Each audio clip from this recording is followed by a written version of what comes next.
మీరేమో శాంతియుతంగా నిరసన తెలియజేస్తున్నారు, పైనుంచి జెండాలతో కొడుతున్నారు, టాయిలెట్లు పోస్తున్నారు. ఏంటి ఈ పరిస్థితి?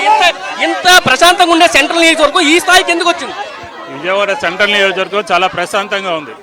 గత 2 సంవత్సరాలుగా విజయవాడ సెంట్రల్ నియోజకవర్గంలో రౌడీజం రాజ్యం వెళ్తుంది, అరాచకం రాజ్యం వెళ్తూ ఉంది. గొంతు నొక్కేటటువంటి ప్రయత్నం చేస్తూ ఉన్నారు.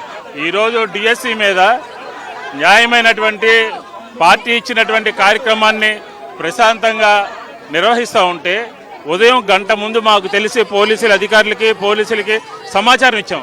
అయినప్పటికీ కూడా తగు జాగ్రత్తలు తీసుకోకుండా మా టెంట్ పీకేసి మా కార్యకర్తల మీద దాడులు చేసి కోడిగుడ్లతో రాళ్లతో దాడి చేసి తెలుగుదేశం ఏమి ఆంధ్రప్రదేశ్ ప్రజలకి ఏం సందేశం ఇవ్వాలనుకుంటుంది? ప్రజాస్వామ్యంలో గొంతు నొక్కేటటువంటి ప్రయత్నం చేస్తూ ఉన్నారు. ఎవరు మాట్లాడకూడదని చెప్తా ఉన్నారు. రెడ్ బుక్ రాజ్యాంగాన్ని ఓపెన్ చేస్తూ ఉన్నారు.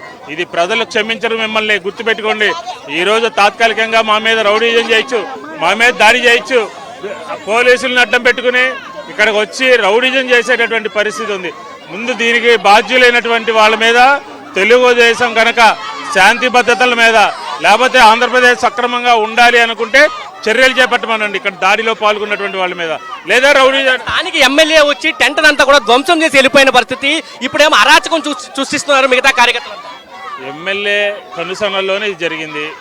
ఎమ్మెల్యే వచ్చి స్వయంగా ఇక్కడ పాల్గొని వైఎస్ఆర్ కాంగ్రెస్ పార్టీ జెండాలు పీకేసి, వైఎస్ఆర్ కాంగ్రెస్ పార్టీ టెంట్లు పీకేసి, వైఎస్ఆర్ కాంగ్రెస్ పార్టీ కార్యకర్తల మీద దాడి చేసి వెళ్ళాడనంటే ఎవరు? నిన్న చంద్రబాబును కలిశాడు బోండా ఉమ. పోయిన ప్రతిష్టని మళ్ళీ తిరిగి తీసుకోవాలంటే పార్టీలో పోయినటువంటి ఇది దిగజారిపోయినటువంటి దీన్ని తీసుకోవాలనంటే నిన్న చంద్రబాబు గారు ఆదేశాలతోనే జరిగిందని అనుకుంటున్నాం. నిన్న కలిశాడు. నిన్న కలిసినప్పుడు ఈ రకంగా రౌడీజం ప్రోత్సహించాలి అని చెప్పండి. ప్రశాంతమైనటువంటి విజయవాడ నగరంలో, రౌడీజానికి తావులేనటువంటి నగరంలో ప్రశాంతంగా ఉన్నటువంటి సందర్భంలో ఈ రకంగా రౌడీజం చేయడం, రౌడీజానికి బెదిరేటటువంటి వారు వైఎస్ఆర్ కాంగ్రెస్ పార్టీ కార్యకర్తలు కారు అని చెప్తున్నారు. Governor interfere అయ్యాలి. శాంతి భద్రతల సమస్య ఉంది. శాంతి భద్రతలు పూర్తిగా వైఫల్యమైనాయి.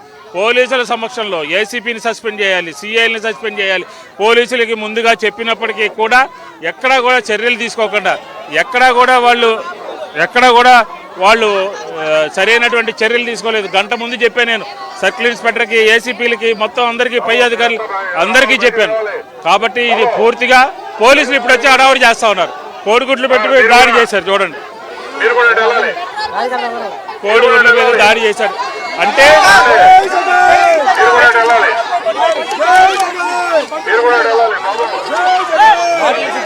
శాంతియుతంగా ధర్నా చేస్తున్నటువంటి మమ్మల్ని పక్కకి వెళ్ళమంటున్నారు. వాళ్ళు రౌడీజం చేసి టెంట్ పీకేసి అక్కడుంటే పోలీసు వాళ్ళు వచ్చి ఏం చెప్తున్నారు? తెలుగుదేశం వాళ్ళు మీరు వేసిన టెంట్లో ఉంటారు, మీరు దూరంగా వెళ్ళిపోండి అని అంటున్నారు. అంటే పోలీసుల యొక్క పక్షపాత ధోరణి, పోలీసుల యొక్క ఏకపక్షంగా. పోలీసులకు తెలిసే పూర్తిగా ఘటన అంతా జరిగింది అనుకోవచ్చు. పోలీసులు సమక్షంలో పోలీసులకి తెలిసి పోలీసులుగా ముందస్తు సమాచారం ఇచ్చి మేము వెళ్ళి గొడవ చేస్తాం, మీరు అందరూ అక్కడ ప్రేక్షక పాత్ర వహించండి అని చెప్పినటువంటి సందర్భం ఈరోజు క్లియర్గా కనబడుతుంది. మీరు అది తీసుకోవాలనే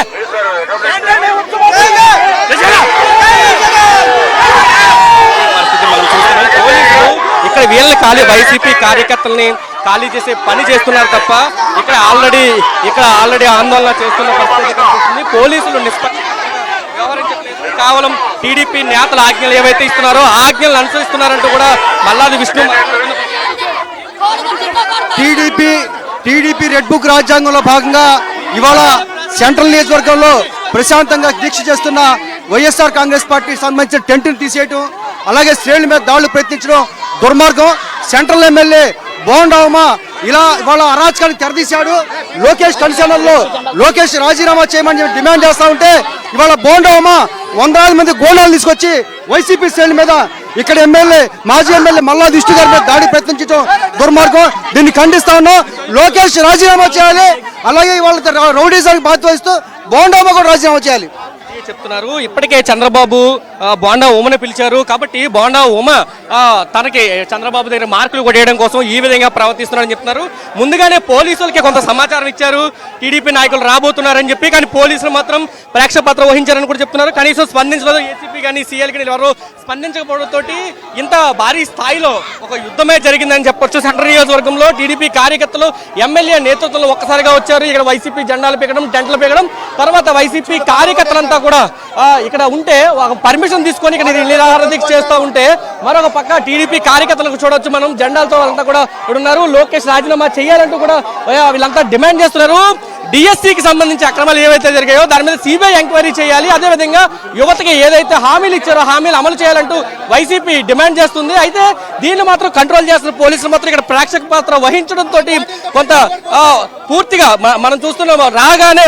రావడమే కోడిగుడ్లు టమాటాలతో ఒకసారిగా దాడి చేశారు. మాజీ ఎమ్మెల్యే మల్లాది విష్ణు మొత్తం ఒళ్ళంతా కూడా కోడిగుడ్లు మయమైపోయిన పరిస్థితి కూడా మనకు కనిపించింది. కేవలం పోలీసులు ప్రేక్షక పాత్ర మాత్రమే ఇక్కడ వహిస్తున్నారనేది వైఎస్ఆర్సీపీ నేతలు చెప్తున్నారు. ఖచ్చితంగా దీనికి ఎవరైతే బాధ్యులు వాళ్ళ మీద చర్యలు తీసుకోవాలి, వాళ్ళని సస్పెండ్ చేయాలని కూడా డిమాండ్ చేస్తున్న పరిస్థితి మనకు కనిపిస్తుంది. ఖచ్చితంగా సెంట్రల్ నియోజకవర్గం ప్రస్తుతం అయితే కొంత ఉద్రిక్త వాతావరణమే నెలకొని ఉందని మాత్రం చెప్పొచ్చు. Over to studio.